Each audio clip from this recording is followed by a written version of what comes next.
Assalamualaikum warahmatullahi wabarakatuh. Perkenalkan, nama saya Guntur Maulana Putra dari kelompok 1 yang beranggotakan Izzuddin Amrullah, Muhammad Iqbal, Rahmat Hidayat, dan Ahmad Samsuddin. Negara Konstitusi. Negara konstitusi adalah suatu organisasi dari sekelompok manusia yang telah berdiam di wilayah tertentu dan mengakui adanya pemerintahan yang menjalankan tatanan kehidupan organisasi tersebut. Unsur-unsur negara terbagi menjadi dua.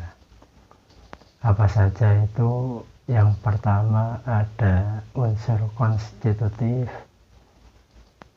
dan yang kedua unsur deklaratif. Mari kita jabarkan. Yang pertama, unsur konstitutif meliputi rakyat sebagai penghuni negara. Kemudian ada wilayah yang permanen dengan batas negara. Penguasa, dalam hal ini pemerintah yang berdaulat dan diakui oleh negara lain. Berikutnya, pada unsur deklaratif. Dalam unsur deklaratif, suatu negara mendapat pengakuan secara de facto dan de jure. Pengakuan de facto merupakan sebuah pengakuan berdasarkan kenyataan bahwa satu komunitas politik telah terbentuk. Dan pengakuan de jure merupakan pengakuan bahwa keberadaan suatu negara itu sah menurut hukum internasional. Negara tersebut sanggup untuk berhubungan dengan negara lain. Dan pengakuan berupa pembukaan kedutaan negara di masing-masing negara sahabat. Setelah kita bersama-sama mengetahui apa saja unsur-unsur dari suatu negara, lanjut kita pelajari apa fungsi dari sebuah negara itu. Menurut seorang ahli yang bernama Miriam Budiarjo, fungsi dari negara yaitu ada dua. Yang pertama, negara berfungsi mengendalikan dan mengatur gejala-gejala kekuasaan yang asosial. Apa itu asosial? Artinya sesuatu yang bertentangan antara yang satu dengan yang lain, supaya tidak menjadi antagonisme yang membahayakan. Antagonisme, mungkin sudah ada yang pernah tahu atau pernah mendengar. Antagonis adalah karakter jahat yang melawan karakter utama atau protagonis.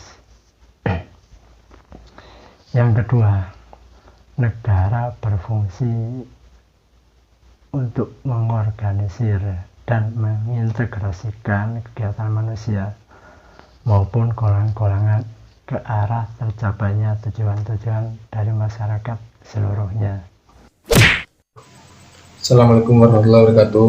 Di sini saya akan menjelaskan materi selanjutnya.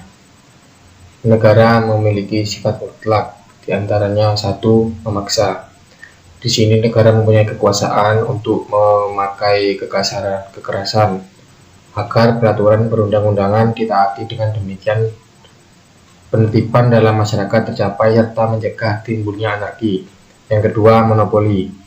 Negara mempunyai monopoli dalam menetapkan tujuan bersama dari masyarakat atau untuk mencapai cita-cita negara. Yang ketiga, mencakup semua. Maksudnya, yaitu semua peraturan perundang-undangan berlaku untuk semua orang tanpa terkecuali. Kemudian, kata konstitusi berarti pembentukan. berasal dari kata kerja yaitu konstitusi atau bahasa Prancis yaitu membentuk.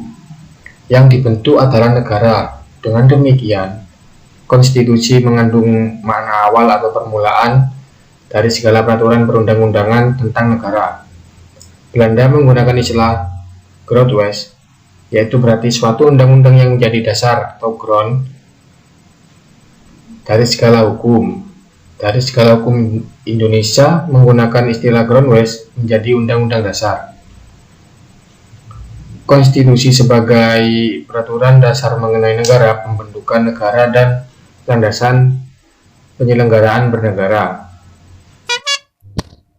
Fungsi konstitusi secara umum. Konstitusi berfungsi membatasi kekuasaan pemerintah agar tidak terjadi kewenang-wenangan yang dapat dilakukan oleh pemerintah, sehingga hak-hak bagi warga negara dapat terlindungi dan tersalurkan. Juga sebagai piagam kelahiran suatu negara, sumber hukum tertinggi, alat membatasi kekuasaan, identitas nasional dan lambang, sebagai pelindung hak asasi manusia dan kebebasan warga suatu negara. Selain fungsi konstitusi di atas, konstitusi juga memiliki tujuan. Tujuan adanya konstitusi secara ringkas dapat dibagi menjadi 3, di antaranya yaitu: yang pertama, konstitusi bertujuan untuk memberikan pembatasan sekaligus pengawasan terhadap kekuasaan politik. Tujuan ini berfungsi untuk membatasi kekuasaan penguasa sehingga tidak melakukan tindakan yang merugikan masyarakat banyak. Konstitusi bertujuan untuk melepaskan kontrol kekuasaan dari penguasaan sendiri. Bisa juga memberikan perlindungan terhadap hak asasi manusia atau HAM. Sehingga dengan adanya konstitusi maka setiap penguasa dan masyarakat wajib menghormati HAM dan berpihak mendapatkan perlindungan dalam melakukan haknya. Yang ketiga, konstitusi bertujuan memberikan batasan-batasan ketetapan bagi para penguasa dalam menjalankan kekuasaannya. Selain memberikan batasan-batasan untuk penguasa dalam menjalankan kekuasaannya, hal ini juga bertujuan untuk memberikan pedoman bagi penyelenggara negara agar negara dapat berdiri kokoh.